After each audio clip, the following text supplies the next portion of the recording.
Dear students, good morning. Today we will discuss macroeconomics topic monetary policy and its objective. Now let's begin this topic with our introduction because introduction is a very important part of writing an answer. So let's begin with introduction. Monetary policy is a macroeconomic policy. Monetary policy क्या है? एक macroeconomics policy concept है. A policy is a set of rules that may help to achieve some desired goals or objectives.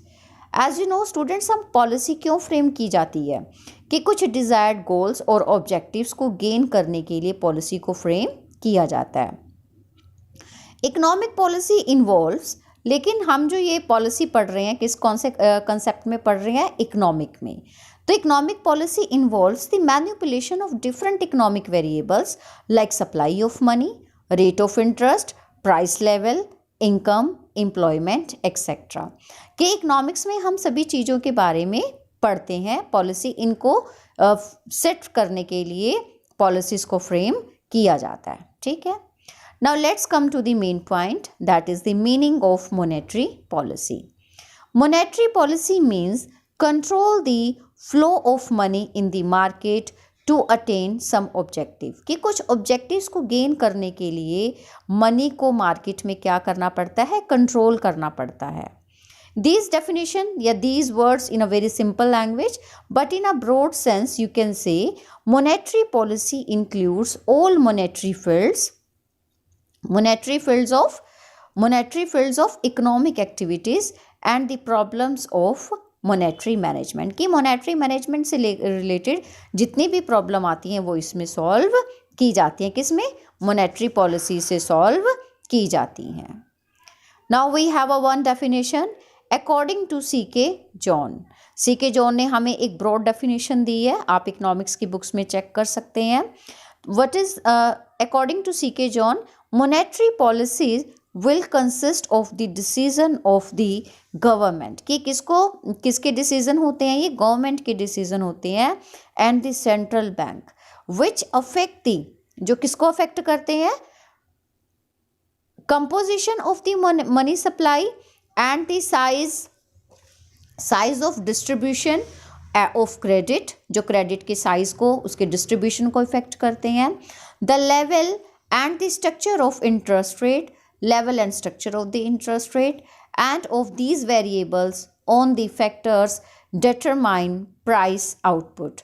और कहते हैं कि जो ये इकोनॉमिक वेरिएबल फैक्टर्स हैं, जितने भी फैक्टर्स इसमें बताए गए हैं वेरिएबल्स, ये फैक्टर्स क्या डिटरमाइन करने में हेल्प करते हैं? प्राइस आउटपुट डिसाइड करने में हेल्प करते हैं.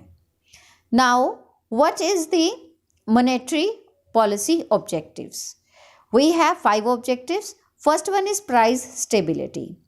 Price stability is the main and important objective of the monetary policy. If there is price instability in the market, then it will create a lots of problem in market. If the higher price level brings about many problems, कैसी problems हो सकती हैं? Related to production, exchange, distribution, consumption, and it brings totally inflation in the economy. And if price will low, then it will also leads to fall in output, profit, capital accumulation, employment, income, and so on. And ultimately it will bring depression in the economy. So inflation and depression both are very harmful for the economy. So price stability will be must here. Price stability is the main objective of the monetary policy. Second is exchange stability. As you know student, exchange stability means import and export. ठीक है. अगर import और export में हमारा जो है unstability होगी तो it will also create a lot of problem in the economic development. So exchange stability is also a main objective of the monetary policy. Third is full employment. The main objective of the monetary policy bring the full employment in the economy. तो full employment कैसे? कि कुछ policies को ऐसे frame किया जाएगा कि जिससे कि जो most of the people of a country can get work. ठीक है।